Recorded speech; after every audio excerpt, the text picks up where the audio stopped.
Sport et culture. C'était un véritable soulagement. De nombreux élèves affirment que le sport les a aidés à traverser la période où ils vivaient au pensionnat. Christina Kimball a fréquenté l'école catholique située près de Le Pas et a été victime de violences physiques, sexuelles et émotionnelles. Elle estime que c'est le sport qui l'a sauvée. Je pratiquais plusieurs sports. Je jouais au baseball. On jouait au baseball et même au hockey. On avait une équipe de hockey. Dans un sens, ça m'a beaucoup aidé parce que j'adorais faire du sport. Je dirais même que c'était une passion. Je ne sais pas comment je faisais, mais j'étais bonne dans les sports. Noël Star Blanquette, qui a fréquenté l'école de Capelle, raconte « J'ai eu beaucoup de plaisir, surtout quand je faisais du sport, car j'adorais ça. J'étais très sportif et c'est ce qui m'a sauvé. C'est grâce au sport que j'ai survécu. » À l'école de l'Estoc, Géraldine Shingouz se réfugie dans les activités parascolaires. Une des choses positives que j'ai faites pour ne pas tout le temps penser au mauvais traitement a été d'essayer des trucs. J'ai joint l'équipe d'athlétisme et essayé de bien performer. J'étais très sportive pendant mes années de pensionnat. Je jouais aussi du trombone dans un orchestre. Cette activité-là me permettait de sortir de l'école et juste ça, c'était un véritable soulagement. Paul Andrew a passé 7 ans au pensionnat Grolier Hall d'Inuvik. Selon lui, les sports qu'il pratiquait à l'école représentent des souvenirs les plus vifs et les plus positifs qu'il garde de l'endroit. À certains moments, je me trouvais idiot et stupide. Mais dans un gym, il n'y a pas grand monde qui était capable de me suivre. Les activités récréatives dans les écoles sont toujours sous-financées. Une enquête nationale des écoles du ministère des Affaires indiennes, externat et pensionnat, réalisée en 1956, présente les conclusions suivantes. Il semble que très peu d'écoles disposent d'un programme d'éducation physique. Bon nombre n'ont même pas les installations nécessaires à la tenue de telles activités. Évidemment, les sous-sols sont destinés aux jeux. Toutefois, ils sont inappropriés et on les utilise pour entreposer des objets ou tenir des assemblées. Un grand nombre de terrains d'école n'ont pas été nettoyés, nivelés et préparés pour le jeu. Certains sont toujours à l'état sauvage. D'autres sont surpeuplés d'arbustes, de chardons, de graminées et de mauvaises herbes et ont une apparence négligée. En 1957, l'Oblat provincial El Poupor écrit au ministère concernant la situation dans laquelle se trouve l'école de Williams Lake en Colombie-Britannique.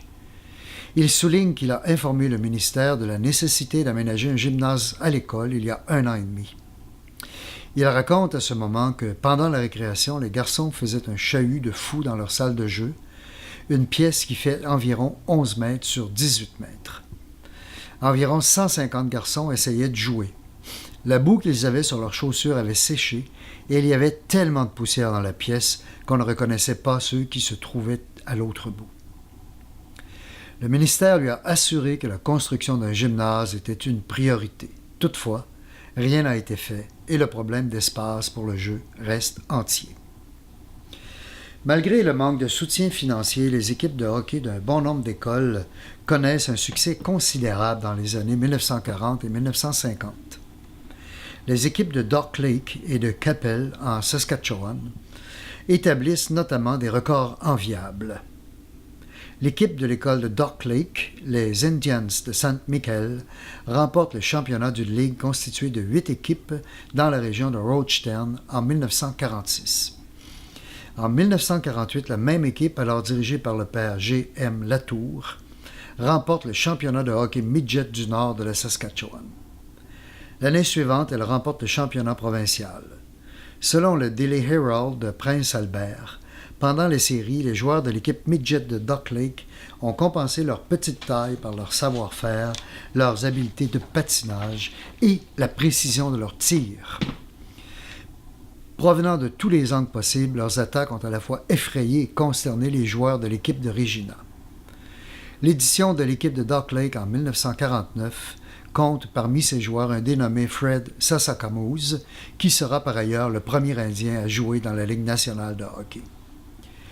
Le hockey est le sport le plus populaire auprès des garçons dans la plupart des pensionnats. C'est toutefois la boxe qui prévaut à ce chapitre dans ceux de la Colombie-Britannique. En 1947, l'école catholique de Seashelt, située dans le nord de Vancouver, fait de la publicité afin de recruter un bénévole pour diriger un programme d'athlétisme. C'est Alex Strain, un vétéran de la Marine royale canadienne, qui est choisi. À cette époque, l'école ne compte pas de programme récréatif ni d'installation. Dirigé par Strain, les élèves nettoient un entrepôt et s'en servent comme gymnase. Strain travaille en tant que bénévole 4 jours par semaine et crée, selon Jerry Pratt, un reporter du Vancouver Sun, l'équipe d'acrobates la plus souple de la province. Il établit ensuite un programme de boxe à l'école. Le premier ring est délimité par 4 rangées de chaises. Le premier sac d'entraînement est un sac marin de la Marine royale canadienne rempli de morceaux de tapis de chute. 2 ans plus tard, Strain achète un camion usagé et court les galas de boxe de l'île de Vancouver avec les élèves. Après 4 ans d'existence, l'équipe a remporté plus de 100 trophées. Le frère John Lawrence fabrique les robes et les culottes pour tous les membres de l'équipe et sert aussi d'entraîneur. Frederick Baker, le premier récipiendaire du prix Tom Longboat, était un membre de l'équipe de boxeurs de Seashelt. Baker remporte 3 championnats en 1948, 2 en 1949, 1 en 1950 et un autre en 1951. D'autres élèves trouvent le réconfort dans les arts. Nombre d'entre eux connaissent par ailleurs de brillantes carrières dans le domaine des arts visuels, y compris Alex Janvier, Jackson Birdie, Judith Morgan et Norval Morisseau. Des membres du personnel sympathiques encouragent la démarche artistique de certains élèves comme Birdie. Comme c'est le cas pour les sports, les activités culturelles sont sous-financées. De plus, elles sont souvent destinées à favoriser l'assimilation. En 1967, les élèves de l'école de Chingwalk, en Ontario, montent une pièce de théâtre comprenant 4 actes intitulée Arrow to the Moon. Dans un des actes, on présente un dialogue entre un aîné et un jeune homme pour illustrer le contraste qui existe entre les anciennes façons de faire et les nouveaux horizons qui s'ouvrent aux Autochtones.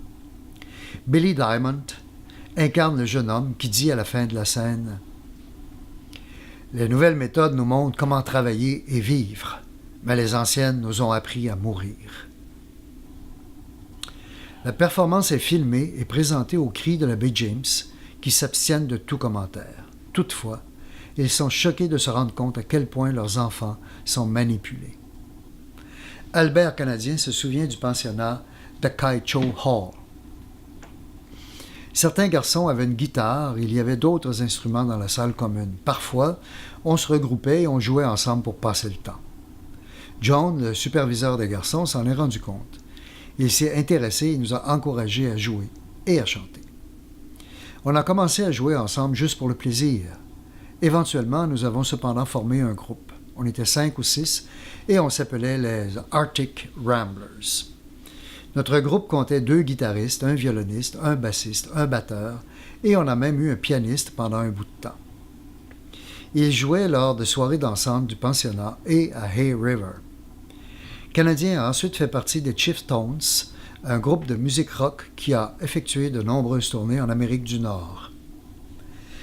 Que ce soit sur les patinoires, les pistes d'athlétisme, les terrains d'exercice ou sur la scène ou encore dans les salles d'art et d'artisanat, de nombreux élèves ont trouvé une façon de s'exprimer et ont ainsi eu la chance d'explorer leurs propres talents et parfois même d'autres régions du pays et du monde. Cependant, le plus important est qu'ils ont pu accroître leur confiance en leur capacité de réaliser des projets.